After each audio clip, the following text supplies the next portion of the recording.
Hace unos días se tenía una información bastante complicada de tratar. Un hombre decidió inmolarse en Washington, precisamente contra Israel, al grito de Palestina libre y haciendo pues un reclamo bastante poderoso que le costó incluso la propia vida. Se llevó a cabo un escenario triste, sobre todo en Estados Unidos, pues resulta que ya se sabe exactamente a qué se dedicaba esta persona. Era nada más y nada menos que un soldado en activo de Estados Unidos. ¿Cuáles fueron sus últimas palabras? Y más importante todavía, ¿qué significa esto para el propio gobierno norteamericano? Vamos a comentarlo.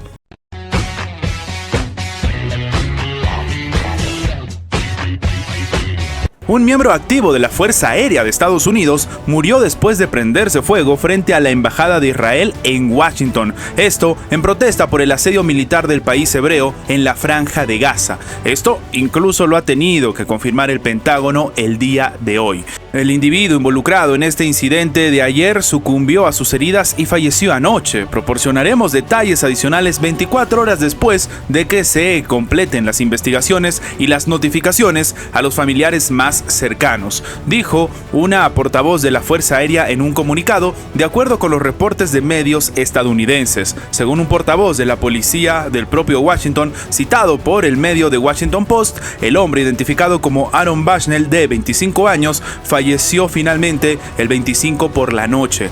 Bushnell se inmoló muy cerca de la entrada del edificio diplomático poco antes de la 1 de la tarde del 25 de febrero. Minutos más tarde, el fuego fue extinguido por agentes del servicio secreto vestidos de civiles. Esto se ha comentado por el propio servicio de bomberos y de rescate de la capital estadounidense. El hombre se grabó a sí mismo y, básicamente, sus últimas palabras fueron "Palestina libre", mientras era devorado por las llamas, según imágenes que se han difundido incluso en redes sociales y que él mismo terminó subiendo a su cuenta de Twitch. En el video, el militar estadounidense informó que ya no iba a ser más cómplice de lo que estaba sucediendo en la Franja de Gaza y añadió que está a punto de participar en un acto extremo de protesta. Según los medios locales, Bushnell escribió al pie del video: "A muchos de nosotros nos gusta preguntarnos, ¿qué haría si estuviera vivo durante la esclavitud? ¿O el Jim Crow Sur? ¿O el Apartheid?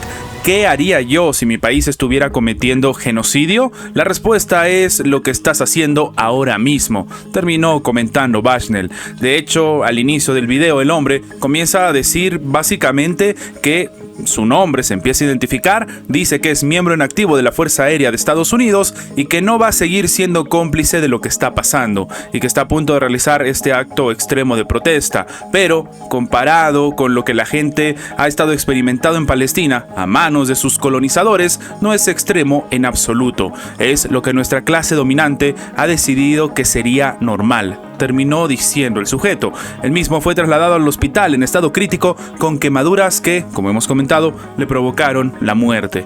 Las autoridades de Israel señalaron que ningún empleado de la embajada resultó herido y también mencionaron que nadie conoce a la persona que se prendió fuego. La embajada de Israel en Washington ha sido escenario ya de repetidas protestas que exigen un alto al fuego en la Franja de Gaza. Y sí, esto es lo que se está viviendo y los cuestionamientos son cada vez más preocupantes. Además, el país hebreo ha impuesto un bloqueo total no solamente a la Franja de Gaza, sino que ha cortado el suministro de agua, alimentos, medicinas, electricidad y combustible. Según información de la Agencia de las Naciones Unidas para los Refugiados de Palestina en Oriente Próximo, la última vez que la población desplazada de la Franja de Gaza, cerca de 2 millones de personas, recibió ayuda humanitaria fue el 23 de enero. Mientras que las condiciones sanitarias son ya insostenibles en los refugios del enclave, gravemente masificados. El agua potable es escasa, los residuos sólidos se están acumulando, la propagación de enfermedades va en aumento,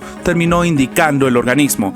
Y claro, es esto lo que tal vez empujó a esta persona que, de nuevo, repetimos, era un miembro activo de la Fuerza Aérea de Estados Unidos, a tomar esta decisión, a tomar esta protesta. El presidente francés Emmanuel Macron ha anunciado el día de hoy la creación de una coalición para enviar municiones y misiles de mayor alcance a Ucrania y ha afirmado que no se debe descartar el envío de tropas occidentales a la ex República Soviética para frenar el avance ruso.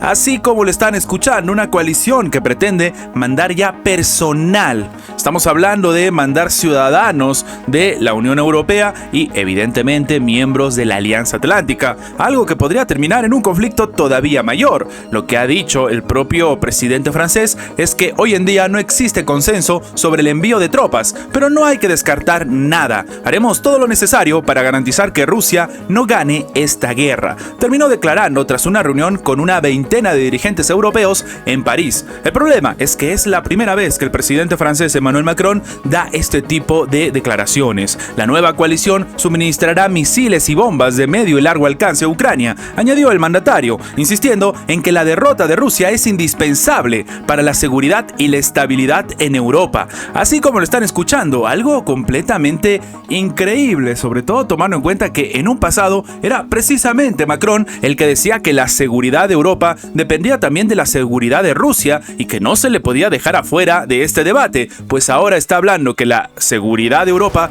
depende de la destrucción o de la derrota de Rusia. Macron ha asegurado que el envío de tropas se mencionó ya previamente y que es algo que no está descartado. De hecho, es una de las distintas opciones, pero no ha querido dar detalles sobre la posición de Francia al respecto y afirmó que asumía esa ambigüedad estratégica. Interrogado tras la reunión celebrada en el Liceo, el propio primer ministro neerlandés Mark Rutte afirmó, sin embargo, que la cuestión del envío de tropas no ha figurado en la orden del día. Es decir, que el presidente francés Emmanuel Macron está jugando tal vez en una línea bastante delicada, pero que evidentemente otros funcionarios no van a tomar la misma estrategia. El dirigente francés ha insistido en que los aliados de Ucrania no estaban en guerra con el pueblo ruso, pero que simplemente no quieren dejarlos ganar en Ucrania. Por más descabellado que esto suene, es literalmente lo que ha dicho el presidente francés. Los responsables occidentales están reconociendo el riesgo de que Rusia se imponga en el conflicto en este año,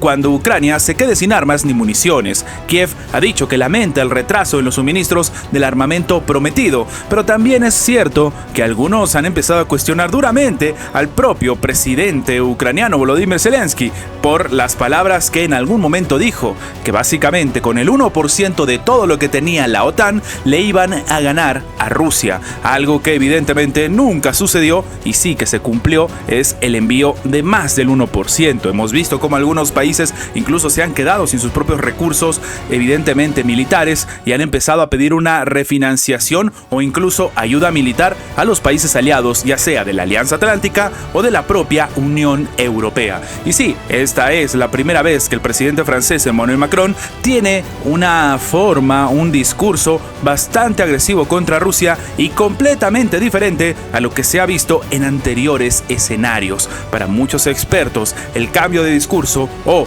ser tal vez más agresivo por parte de Macron es una estrategia o algún tipo de llamado de atención a lo que está sucediendo en territorio ucraniano. El presidente de Estados Unidos, Joe Biden, ha afirmado este lunes que tiene la esperanza de que se alcance un acuerdo para un cese al fuego en la guerra entre Israel y el movimiento islamista Hamas en Gaza y que, según él lo calcula, va a ser la próxima semana. Sí, lo que él mismo ha comentado es que su asesor en seguridad nacional le ha dicho que están cerca, que están bastante cerca y que no están todavía en ese escenario de que se termine. Sin embargo, la esperanza es que se tenga un alto al fuego para el próximo lunes. Esto es lo que ha dicho Biden durante un viaje a Nueva York. Ahora, los países intermediarios, Qatar, Egipto y Estados Unidos, intentan negociar un compromiso con Israel y Hamas con vistas a una tregua. Según una fuente del movimiento islamista, las conversaciones se refieren a la primera fase de un plan elaborado en enero por los mediadores que prevé una tregua de 6 semanas combinada con la liberación de los rehenes en el poder de Hamas y de los prisioneros palestinos en Israel. Algo que sin embargo no se comenta es que muchos de estos prisioneros incluso son menores de edad, son niños. También la entrada a Gaza de una cantidad considerable de ayuda humanitaria es algo que se está negociando, pero Israel está exigiendo la liberación de todos los rehenes durante esta pausa y ha advertido que una tregua no significará el fin del conflicto. Es decir, que esto que está comentando de un alto al fuego en la franja de Gaza realmente no es el fin de nada, aunque parece que Joe Biden lo intenta vender así. Hamás, por su parte, ha pedido un alto al fuego total, la retirada de las tropas de Israel en la franja de Gaza y el levantamiento del bloqueo impuesto por Israel desde el 2007. Un escenario que el propio Benjamín Netanyahu ha comentado que es irreal y que sencillamente no lo van a hacer. Claro, en este contexto debemos tomar en cuenta que durante el ataque que se llevó a cabo el 7 de octubre, unas 250 personas fueron secuestradas y trasladadas a Gaza. Según Israel, 130 rehenes siguen retenidos, 31 de los cuales se cree han perdido la vida. La represalia, sin embargo, de Israel ha cobrado ya 30.000 vidas, en gran parte civiles, según el Ministerio de Salud del territorio palestino, controlado por Hamás, que contabilizó 90 fallecidos en 24 horas solamente este lunes. Y a esto se suma algo bastante preocupante, y es que resulta que se han empezado a llevar a cabo ataques sobre la región de Rafah que ya se están cobrando la vida de civiles. Un escenario en el cual algunos expertos, o la mayoría, consideran que es la más clara demostración de que la zona de influencia de Estados Unidos, o la relación o la posibilidad de voz y voto que tenía Estados Unidos con relación a Israel, tal vez ya no es así. Tenemos un propio Benjamín Netanyahu, primer ministro de Israel, que sencillamente no está tomando las acciones o las sugerencias que le pide en este momento el propio gobierno de Joe Biden. De hecho, lastimosamente, Estados Unidos ha reconocido que, oye, ellos no saben cuáles son las líneas rojas de Israel, ellos no saben exactamente qué es lo que está buscando Israel, pero que ellos van a seguir luchando, por así decirlo, por la formación del Estado palestino. Lo curioso es que el propio Benjamín Netanyahu es el que ha comentado que ya no quieren la formación de un Estado palestino y que lo van a intentar frenar a toda costa. Antes de terminar, los invitamos a que se hagan miembros del canal para que, además de tener acceso a la pestaña de comunidad donde publicamos muy a nuestro estilo las diferentes situaciones que suceden en la geopolítica actual con diferentes artículos y, como siempre, sin seguir ninguna agenda como hacen algunos medios tradicionales, también van a tener acceso previo a poder ver los videos antes de su publicación en las horas normales, en una forma de agradecerles a todos los que hacen posible el mantenimiento de este proyecto. De nuevo, por solamente $1.99 tienen estas ventajas en forma de agradecimiento por apoyar a mantener este proyecto. Sin más que agregar, nos vemos en la próxima.